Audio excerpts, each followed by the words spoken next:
네, 선거구 획정 법정 시한인 4월 10일이 이제 두 달도 채 남지 않았습니다. 국회 정치개혁특별위원회 활동이 본격화되고 있고 또 여야가 선거구제 개편 논의에 속도전을 한창 내고 있지만 여야의 현재 상황이 이런 일정이 지켜질 수 있을지 의문입니다. 예, 집중 토론, 오늘은 노동일 경희대 교수, 최진봉 성공회대 교수와 함께 관련 얘기 나눠보겠습니다. 안녕하십니까? 네, 안녕하세요. 예.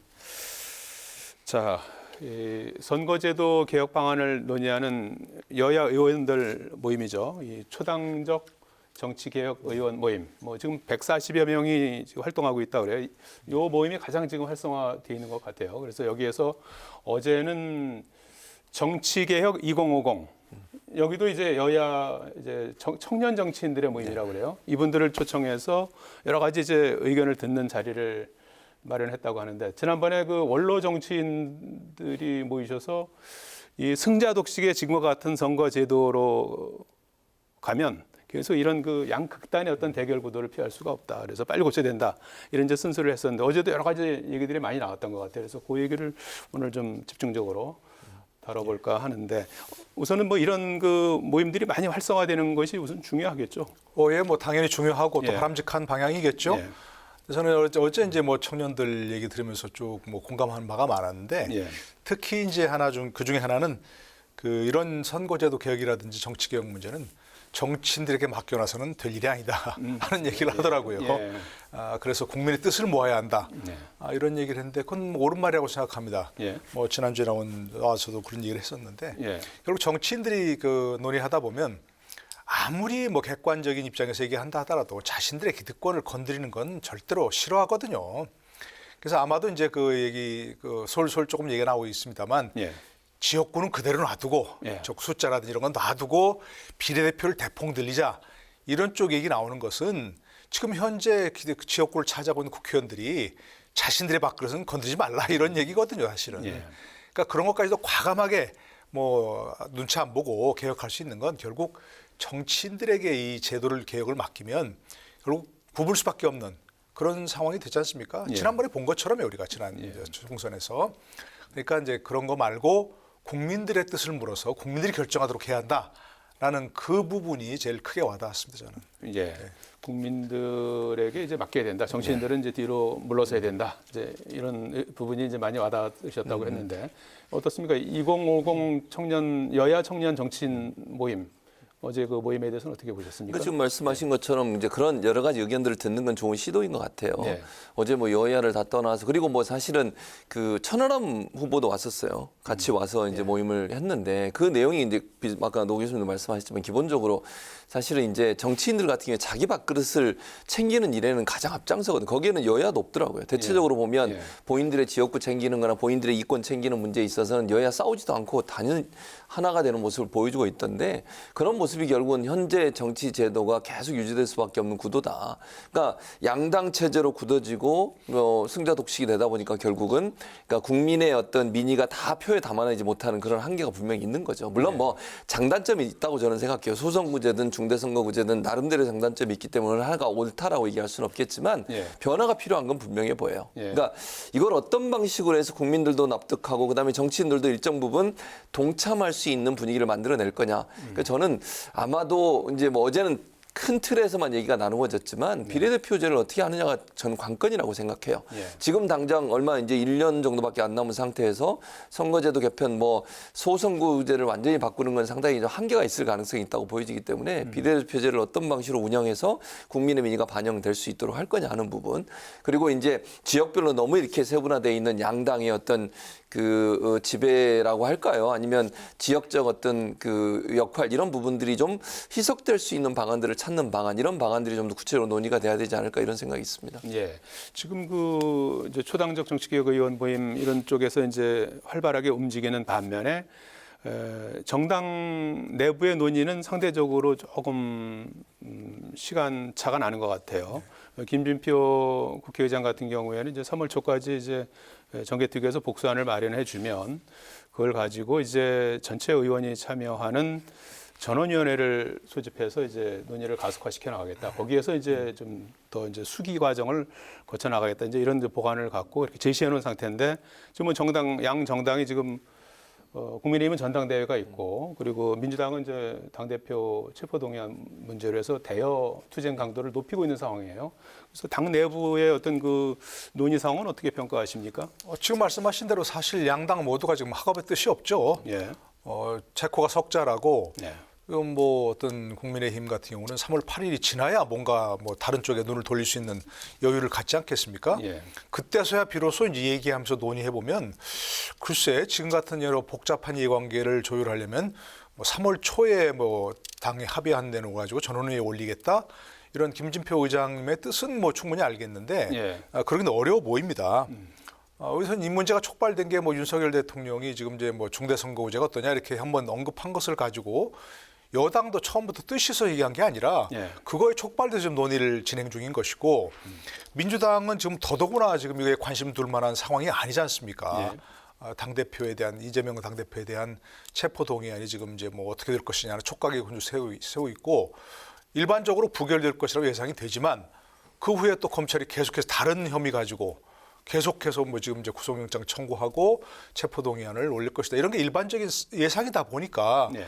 민주당이 그것 이외에 정말 뭐 눈을 돌릴 여유가 없는 거죠. 예. 뭐 행인지 불행인지 모르겠습니다만 어쨌든 관건은 제가 보기에는 민주당의 관심이라고 생각합니다. 예. 민주당의 관심이고 그것을 지금 현재 뭐 여러 가지 법률도 민주당이 거의 단독으로 처리하는 경우가 좀 많이 있지 않습니까? 예. 그것이 뭐 대통령의 거부권을 촉발하더라도 어쨌든 국회는 그렇게 통과시켰다고 하고 있는데 민주당이 주도적으로 좀 초거대 야당이니까 정당이니까 이걸 힘을 활용해서 정말 이것을 그 뭔가 국민들의 뜻에 맞는 그런 선거제도를 만들어야 되는데 예. 정말 진심으로 좀 할 생각이 있느냐는 저는 좀 회의적이에요, 솔직히 말해서. 예. 이제 바로 지난번에도 그렇게 해서 뭐 준연동형 비례대표제를 만들어서 공수처법과 함께 정의당을 끌어들여서 처리했는데 나중에 정의당을 배신했지 않습니까? 결국은 그런 걸 보면 민주당이 정말로 이 선거제도를 자기들의 기득권을 예. 내려놓고 불리하더라도 선거제도를 바꿀 생각이 있느냐. 예. 이게 중요한데 저는 그건 조금 회의적이라고 생각이 됩니다. 예. 거기에 대해서는 어떻게 평가하시겠습니까? 저는 예. 뭐 국민의힘이나 민주당이나 똑같은 생각이라고 생각이 들어요. 예. 왜냐하면 사실 이게 국회의원들 입장에서는 본인들의 지역구가 없어지거나 사라지거나 통합되는 걸 상당히 싫어합니다. 왜냐하면 현역 국회의원들 입장에서는 본인들이 재선을 해야 되고 3선을 해야 되고 4선을 해야 되는 상황 아니겠습니까? 근데 소선구제를 중대선거구제로 바꾼다. 이건 정말 큰 변화를 하는 건데 그랬을 때 본인에게 유리할 거냐 말 거냐. 또 여기에다가 도시 지역에 출신 지역구 의원들과 농촌 지역에 출신 지역구 의원들은 또 의견이 충돌돼요. 예. 소선구제 할 건지 중대선거구제 예. 할 건지 이러다 보니까 지금 이렇게 시간이 많이 남지 않은 상황에서 이것까지 손대기는 상당히 어려울 거라고 저는 봐요. 그러니까 뭐 여러 가지 아까 말씀하신 것처럼 양당이 갖고 있는 정치적인 여러 가지 상황도 그렇지만 그런 상황뿐만 아니라 현역 국회의원들 같은 경우는 당을 떠나서 예. 지역 출신 중에 농촌 지역 출신들 같은 경우는 뜻이 합쳐져요, 거기는. 예. 뭐 그건 국민의힘이든 민주당이든 상관없습니다. 또 도시 지역에 있는 의원들은 그 나름대로 또 본인들의 논리가 있는 것이고요. 그래서 이걸 바꾸는 것 자체는 상당히 어려움이 있을 거라고 저는 개인적으로 생각을 하고요. 예. 그래서 아까 제가 잠깐 언급해드렸습니다만 쉬운 것부터 하자. 예. 그러면 결국 비례대표제를 어떻게 운영할 거냐 하는 문제는 당과 당이 결정하면 되는 문제라고 저는 봐요. 그러니까 예를 들면 지역구의 의석수를 그대로 둔 상태에서 예.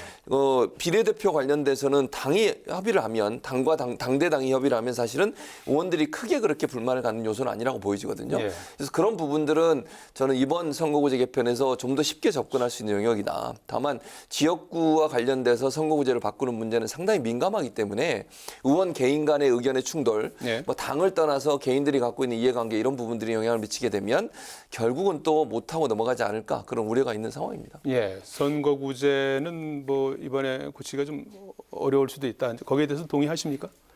네, 뭐 진짜 저도 솔직한 생각은 그런데 근데 이제 뭐 소선거구제의 어떤 폐단은 너무나 모든 국민들이 선거구제에 대해서 바꾸자는 의견은 72%의 국민이 바꾸자는 데 동의를 했어요. 이제 그 소선거구제도 사실은 많은 변화를 겪어왔죠. 예. 예전엔 1인 1표였다가 1인 2표가 되면서 뭐 많은 사표가 이제 나는 것이 이제 보완되어 온 예. 그런 역사가 있는 것이고 우리가 기억하지만 이 현재 제도 또는 이 현재보다 못하다고 평가했던 제도하에서도 타당자가 있었습니다. 1988년도에 13대 그 총선에서 1로 3김이 다 각각 분할했던 적 있지 않습니까?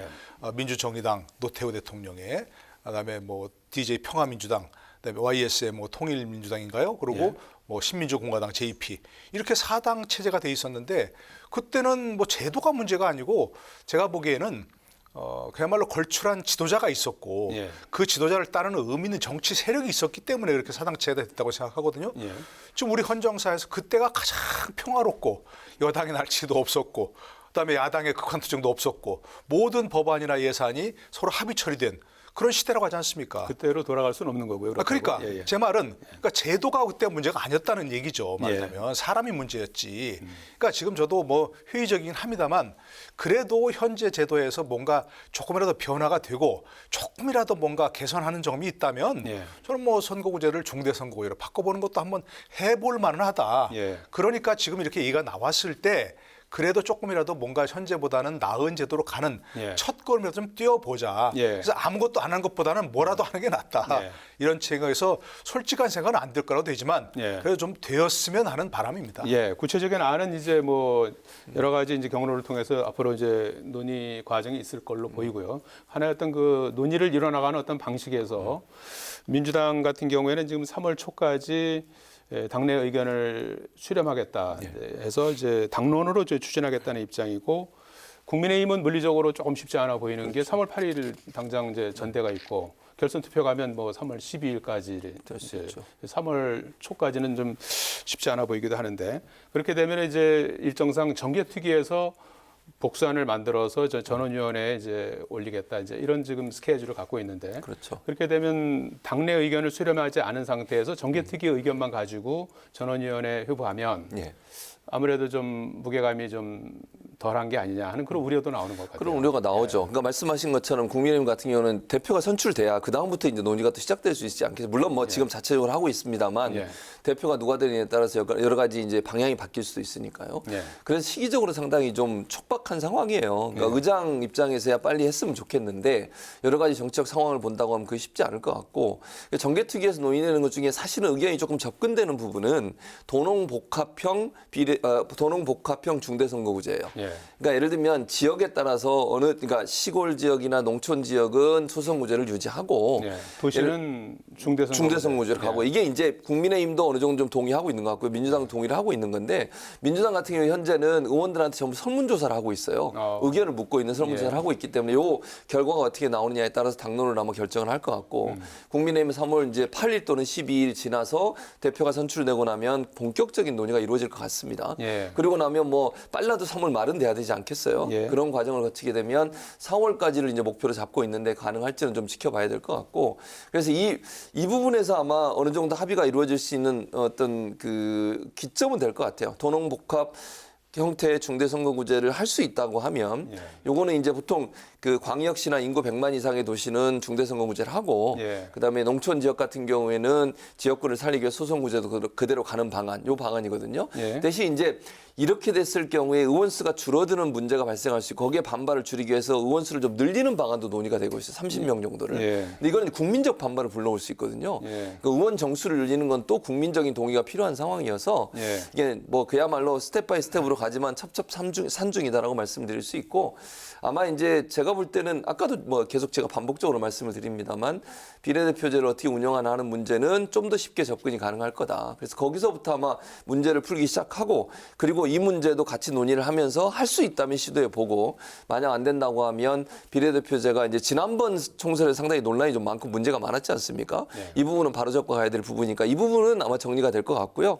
이 이제 지역구 관련된 문제는 시도는 할 수 있겠지만 상당히 좀 지난한 시간들이 지나가지 않을까 하는 우려는 남아 있는 상황입니다. 그래서 지금 시도 말씀하시는 건 이제 특별시, 광역시, 그다음에 100만 이상의 특례시. 그렇습니다. 용인, 고양, 창원, 수원. 여기는 4개. 이제 중대선거구제로 일단 해보자. 거기부터 하고 그 외에 이제 다른 시는 그냥 그대로 소선거구제로 하고 농촌은 소선거구제로 그렇게 하고 그거가 사실은 양당이 약간 의견이 접근돼 있는 부분이에요. 그래서 이 부분을 만약 합의한다면 뭐 추진은 가능하지 않을까 하는 생각이 있습니다. 자, 뭐 지금 어제 나온 청년 정치인들 정치개혁 2050 청년 정치인 여야 청년 정치인들의 쓴소리 가운데서 이제 앞서 조금 전에 말씀하셨듯이 이제 그 여야 정치인들 같은 경우에 당내 선거들을 이제 의식하고 하다 보면 이제 이게 이제 어디 산으로 갈 수가 있으니까 배가 그래서 정치인들은 좀 빠지고 판만 깔아주고 좀 뒤로 물러서라 하는 건데 어떤 정도의 어떤 역할 분담이 가능할까요? 그러면? 근데 지금 뭐 각 당이 안을 내놓지는 않았다고 얘기를 하지만 예. 사실 이 문제가 뭐 하루 이틀 논의된 것도 아니고 좀 수십 년간 얘기되면서 충분히 그에 대한 대안 1, 대안 2, 대안 3 해갖고 얘기들이 지금 나올 수 있습니다. 바로 예. 오늘이라도 법안이 나올 수 있는 부분들이 있는 예. 것들이고 내용들은 다 준비가 예, 되어 있는 그러면 거죠. 뭐 예. 권역별 비례대표제라든지 정당 명부제라든지 중대선거구제라든지 되게 그런 것들이거든요. 예, 거기에 대한 장단점. 다 있는 얘기들입니다. 그러니까 그것들은 이제 각 당에서 아니면 정계특위에서 1안, 2안, 3안 이런 것들을 내놓고 예. 그리고 이제 그야말로 뭐 권역별이라면 권역별, 뭐 시도별이면 시도별 다니면서 국민들과 함께 토론하면서 얘기되면서 그런 공감들을 얻는 작업이 먼저 필요하지 않을까 싶어요. 예. 결국 이대로 놔두면 정계특위에서 전원위원회를 거쳐서 전원위 국회를 통과하는 그런 스텝을 밟을 수밖에 없는 상황이거든요. 예. 그러니까 국민들의 의견을 수렴한다면 저는 아마 지금 정치인들 진짜 속내는 뭐냐면 예. 비례대표 대폭 늘리는 게 속내일 거예요. 현재 의원수까지 지역구는 좀 거의 놔두고 예전에 나올 때 비례대표 한 100석 정도 늘리면 예. 비례성도 강화하고 뭐 현재 지역구를 크게 손대지 않고 예. 이런 얘기들이 많이 나왔었거든요. 예. 그러니까 100석은 너무 많으니까 뭐 얘기한 대로 지금 현재 정수의 10% 정도 한 30명 정도 늘리면 지금 현재 방식대로 하면 비례대표가 47석밖에 안 되지 않습니까? 예. 이거는 권역별로 한다면 6대 권역으로 하면 하나에 뭐 한 5명밖에 안 되는 6명밖에 안 되는 그런 6, 7명밖에 안 되는 그런 상황이거든요. 그러니까 권역별 비례대표제라는 정당 명부제라는 게 의미가 없으니까 이걸 늘려가지고 한 7, 80명 내지 100명으로 하면 그런 권역별 비례대표제 정당 명부제를 하면 훨씬 낫다. 이런 얘기들이 있으니까 그러게 정치인의 속내 솔직하다면 왜 그것을 해야 그것이 지금 현재 정치개혁이 이루어지는지를 국민들 앞에 설득하고 명분을 얘기하고 그래서 국민들이 동의하면 추진하는 것이고 아무리 좋은 명분이라도 국회의원 정수를 늘리는 건 안 된다라는 게 국민 뜻이라면 일단은 해서는 여론은 안 되는 반대가 거죠. 높죠. 현재로서는 그렇죠. 예. 그러나 그것도 제가 보기에는 어떤 이 정확한 안을 잘 모른 채 무조건 정치는 나빠, 뭐 국회의원들 뭐 XX야 이렇게 얘기하고 있으니까 국회의원 정수를 또 늘린다고 도저히 못 받아들이겠지만 이것도 설득하면 얼마든지 할 수 있는 부분이 있는 거죠. 예. 이제 3월 초에 선거구 개편 초안이 나오고 이제 탄력과 속도가 붙으려면 여야 이제 지도부의 이제 결단도 필요할 텐데 지난번 21대 같은 경우에는 준연동형 비례대표제를 이제 도입하면서 약간의 좀 뒤에 이제 위성 정당이 출연하고 하면서 사실상 좀 퇴색됐어요. 정치 개혁의 어떤 그 목표가. 이번에 이제 그런 걸 좀 전체를 밟지 않으려면 어떤 조언을 좀 해주시겠습니까? 저는 가장 짧게. 가장 중요한 것은 합의를 통해서 통과가 돼야 돼. 이게 졸속으로 하다 보면 이렇게 된 거거든요. 막판까지 계속 졸속으로 하고 싸우다 보니까 결국은 이렇게 통과가 돼가지고 위성정을 만드는 일이 발생했는데 이런 일이 발생하지 않기 위해서는 지금부터 수기 과정을 잘 지키고 합의를 할 수 있는 방안들을 마련해야 된다. 그래야 예전의 실수를 반복하지 않을 수 있다. 그렇게 생각합니다. 알겠습니다. 예. 국회 라이브 원 집중 토론 지금까지 노동일 경희대 교수 최진봉 성공회대 교수와 함께 말씀 나눠봤습니다. 두 분 고맙습니다. 고맙습니다.